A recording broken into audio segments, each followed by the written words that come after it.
ዩስቲናል እንደላቸው ለይቱ ተከፍለ መንገድ የተደረሰው ወይቱ ማፋሽ ባዶ አጥላ የገፋት የወክራት ዲስፖርት ሙዚቃውና በጆጆ የወቀው ሆነ ታደሰ ተገይቶ ህንዱሎ ተሽከሽሎ ቀለም ይቶና ወዝሮ ስቄልሙት ማነጻው ሁለት ጉልቻ እንደ አንድ የቴሌቪዥን ድራማ ቴሌኖቬላ ዳሲ ኑራ ከመለም ሌላኛው እንግዳ ነበር። እንዲሁም የወደፊት ሰኔና ሰኞ የ9ኛው ሺህ ምስኪኖቹ የተማሪ ድርሰቶች ዳይሬክቲንግና ሌሎች ማለት ነው ተቆም ማለት ነው የወደፊት ጊዜ ማለት ነው ቀርስ ከመቃ የቴሌቪዥን ድራሱ እየሰራው የጽህፈት ቤት ደራሲ የደራሲ የሚባል ላይ ሚኒስትሩ ይላል ፈነና ተለቆ ተልቆ የተለያዩችን ተሳታፊ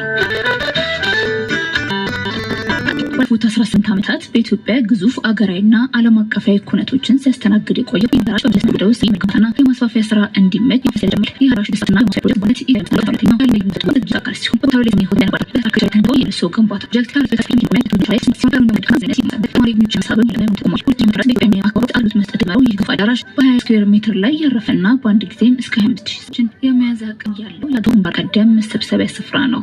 በመቅደላ ጦርነት ወቅት በእንግሊዝ ወታደሮች ከሮቶ የነበረውና የደግሞ አጼ ቴዎድሮስ ባለቤት የእቴጌ ጥሩ ወርቅ ውቤ ንብረት የሆነው ታሪካዊ የወርቅ የጸጉር ጌጥ ከዘመናት ስደት በኋላ በይፋ ተመልሷል። ዋሽንግተን ዲሲ በሚገኘው የአሜሪካ ካቶሊክ ዩኒቨርሲቲ ሞለል ሌቭል ከዩኒቨርሲቲ ድረስ ከሱን ማህበረሰብ የተማትና የንግድ ስምምነት ከደበለ የባህል ደምስክሱን ከዞና ተጊነት የሚያወሱ ንግግሮች ተደምጠውበታል።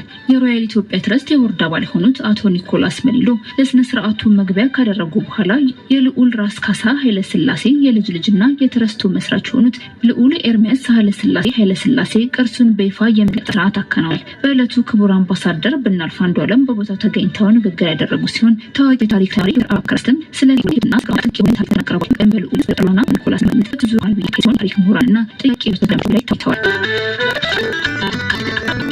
አገልግሎቶችን ጨምሮ አፍሪካ ቋንቋ ፋቱን አስተዋል በአፍሪካ ያሉ ተጠቃሚዎች የቴክኖሎጂን በቃሉ እንዲያገኙ አፍሪካ የመረዳትና የማመንጨት አቅምን ለማሻሻል ያለመ መሆኑን ገልጿል። አማርኛ፣ አፋን ኦሮሞ፣ ሶማሊኛ፣ እስዋሂሊ ቋንቋዎች በለጋው የተካተቱ ሲሆን ተጠቃሚዎች እነዚህ ቋንቋዎች በመጠቀም በድምጽ በጽሁፍ ፎቶ በኤአይ የተደገፉ መረጃዎችን ማግኘት ይችላሉ ተብሏል። የአፍሪካ ተጠቃሚዎችና አጠቃላይ ተጠቃሚዎች የኤአይ ቴክኖሎጂ በመጫ ቋንቋቸው በመጠቀም የችግሮችን ያስላቸዋል። ባንያ ይህ ተደራሽነት ማፊያ ጉግል በአፍሪካ የዲጂታል ቴክኖሎጂ ተጠቃሚ ለማሰና የሰላይ ተስፋ ያለውም የሚያሳይ ነው ገልጿል።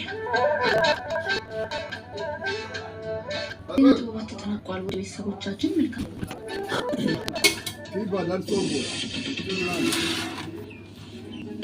አካባቢሲያ ዓለማት ሴቶች ቀን ማለት ለማማት ነው በሚመሪካል አምስተኛ ጊዜ የሽያጭ ዘመን ነው